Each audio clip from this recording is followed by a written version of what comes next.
This video is brought to you by Squarespace. From custom domains to beautiful websites using their easily customizable templates that you can have up and running in minutes, e-commerce, email and email marketing, SEO, analytics, and scheduling, Squarespace does it all and has done it for us for the last 6 years. If you are a small to mid-sized business in any industry, Squarespace is the place to go for all of your website needs. Hop over to www.squarespace.com/Hugh for a free trial. And if you like what you see and want to move forward, receive 10% off your first order by using the discount code Hugh at checkout. Thanks, Squarespace. Sanity tip. As April eases into May each year, do not make the mistake of planning a quick drive into New York City without first checking to make sure there are no events that will so snarl traffic that a sub 2-hour hop becomes 5.5. Especially when the objective is to turn right back around and head home after doing the real-world shooting test you'd planned would take no more than an hour, which is quite enough insanity already. Thank you very much. Hey everybody, I'm Hugh Brownstone for 3 Blind Men and an Elephant, and today I want to talk to you about Sony's just announced 24-70 2.8 G Master version 2, and I will just cut to the chase. In my preliminary studio tests of this lens, real-world testing delayed after I made the exact same mistake I just warned you about this past Sunday when I arrived in Brooklyn at what I felt like the precise moment every single street in the borough had been blocked off for the Brooklyn Marathon. It is already clear that beyond the improvements in image quality on display, this being the primary issue I had with the original, paradoxically enough given its G Master designation, Sony has taken the opportunity to make a number of other worthwhile improvements as well. Not that the original wasn't good. It was, and far better to my eye than Sony's 24-70mm f4. It just wasn't that good. And I wasn't the only one who felt this way. DxO Mark, for whatever you may think about it, I still think it's a useful resource, concluded, for example, that the prior generation Canon EF mount 24-70 2.8 L USM2, I think, was better. In other words, I've been waiting for this lens for a long time. So I'm delighted to tell you that in addition to boasting image quality, which is indeed superior to the first generation G Master, which, by the way, I understand will continue to be sold alongside it, although I don't know at what price. And when I say superior, I mean principally in terms of edge-to-edge sharpness, chromatic aberration correction, flare suppression, and control of focus breathing. I haven't looked at distortion or vignetting yet because they're simply lower on my priority list due to the fact that it can be relatively easily corrected via software, and neither lens is a parfocal design, so I didn't worry about that. Sony has also taken the opportunity to A, make it the smallest and lightest 24-70 2.8 out there at just 24.3 ounces without caps or hood, which, by the way, makes it about half a pound lighter than Sigma's excellent 24-70 2.8 DGDN art lens, a third of a pound lighter, a couple of millimeters shorter now that I think about it, than Nikon's outstanding Nikkor Z 24-70 2.8, hold that thought. B, improve the lens's autofocus performance and weather sealing. C, upgrade the aperture from a 9 to 11 blade design. And D, add 4 new physical controls. First, one to allow the dedicated aperture ring to be switched from 1/3 stop detents to clickless, like on their 51.2 G Master. Second, a switch to set the zoom ring to either tight or smooth, which is a nice touch when shifting between the competing demands of smoothness for zooms and quickness for stills. Third, an iris lock so that you don't accidentally knock the aperture ring out of automatic, which I've done on occasion when I rarely use automatic. And fourth, a second hold focus button for vertical shooting, which will functionally mirror however you've customized the usual focus hold button. Oh, and the lens hood now has a slot, making it easy to adjust a variable ND filter. Smart. All, by the way, while setting the price, though not finalized at the time I was briefed, to be competitive with its Nikon and Canon counterparts. They gave me a range.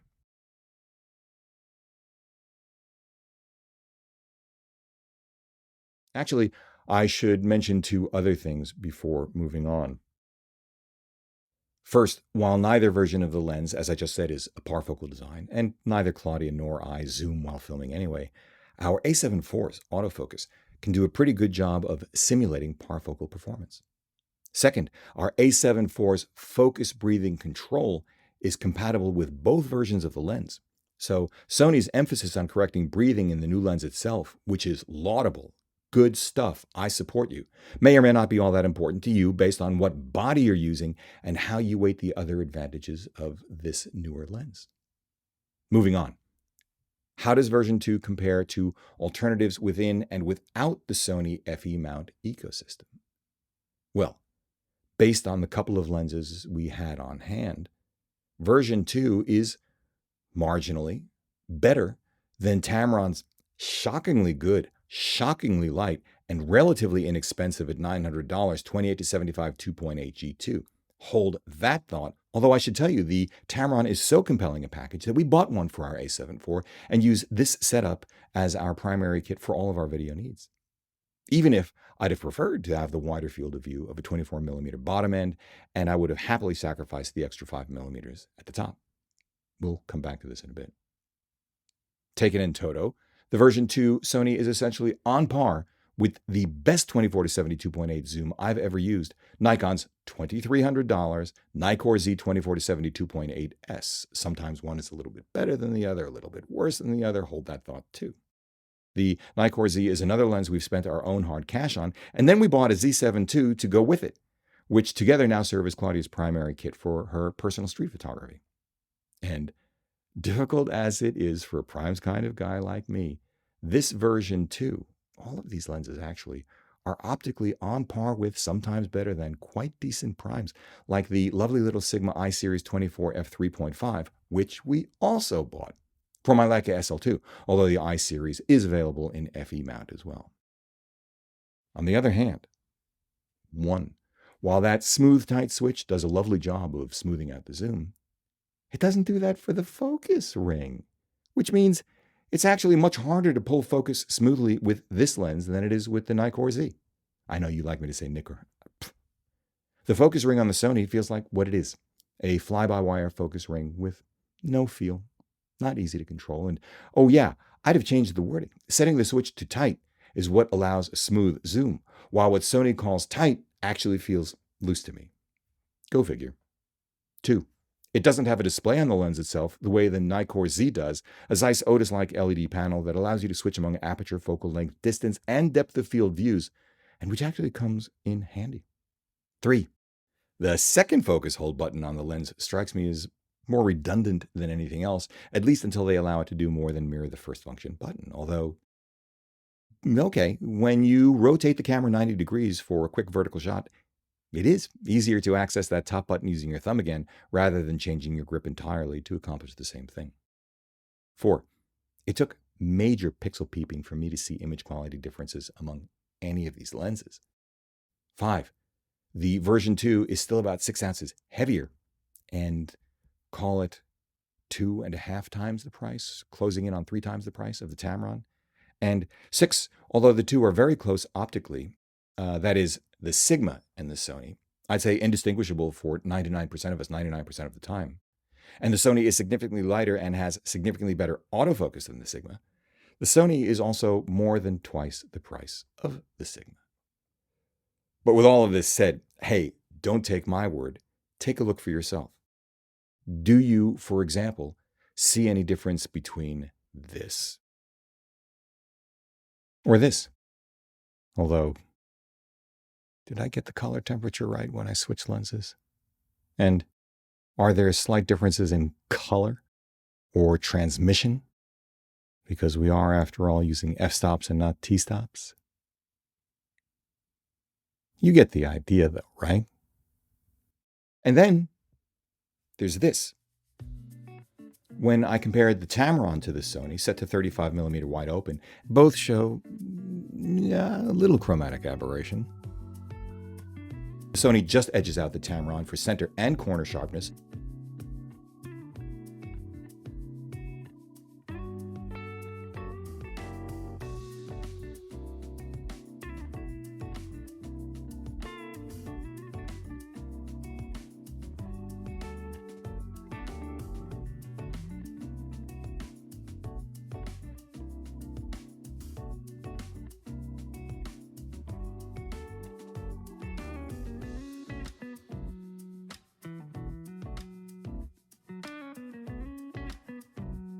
But the Tamron, to my eye, edges out the Sony for flare.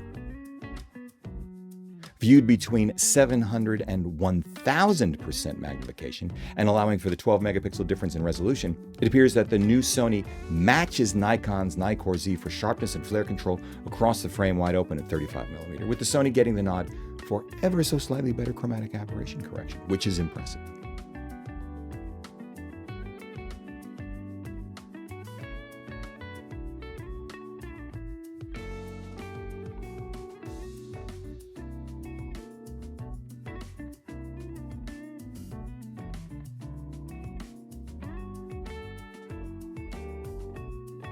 On the other hand, at 70mm, the Z seems to be slightly sharper and better corrected for CA than the Sony wide open across the frame.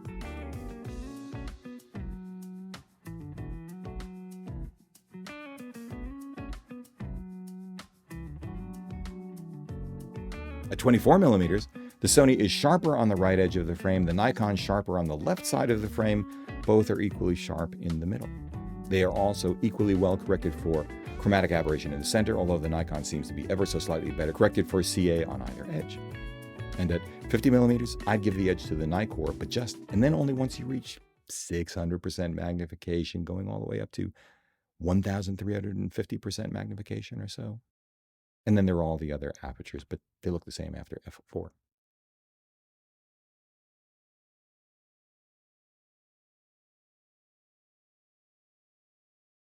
What about when I compare the 24-70 version 2 to a lovely little prime I own like Sigma's 8-ounce, $550 24 3.5?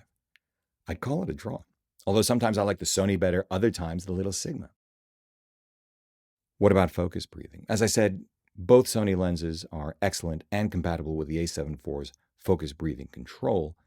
The Sigma and the Tamron are both very good on their own, but here's the thing, whether it's focus breathing, sharpness, chromatic aberration, flare, any of it, this set of tests is still a sampled approach.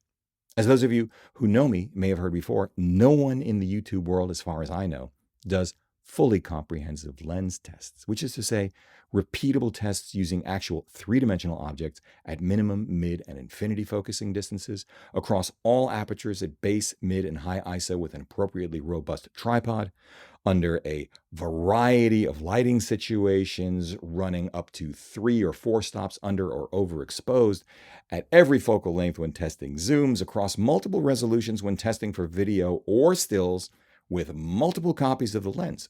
Although my buddy Roger Sakala is well known for his copy-to-copy variation testing, something I consider to be a significant contribution to our community.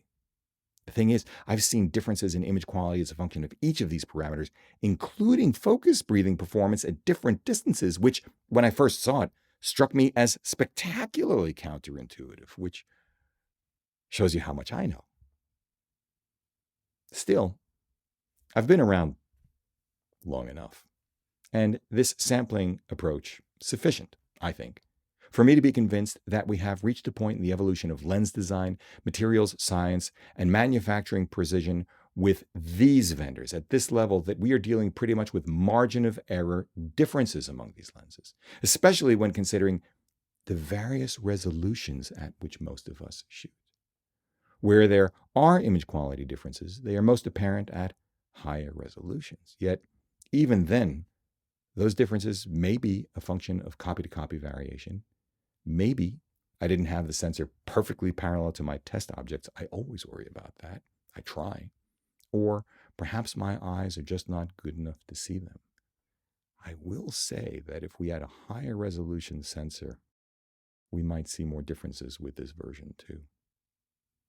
Anyway, all of which leaves us precisely where? I'll wrap it up this way. Taken in toto, price no object, Sony's 24-70 2.8 Mark II is the best standard zoom in the entire Sony lens ecosystem, OEM or independent manufacturer. But if you are already in the Sony ecosystem and you are sure you want this kind of standard holy trinity zoom for up to 4K video work, most of us won't need or want more than the Tamron, except if you want that wider end.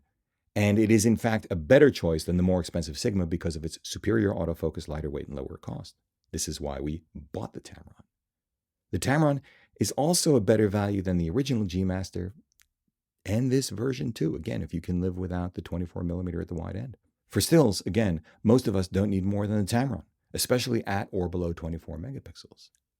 But if you are shooting north of, say, 40 megapixels, or intend to print very large images and peruse them at much closer than normal viewing distances, and can live with, call it, 8 or 9/10 autofocus performance, I cough up the extra $200 and get the Sigma.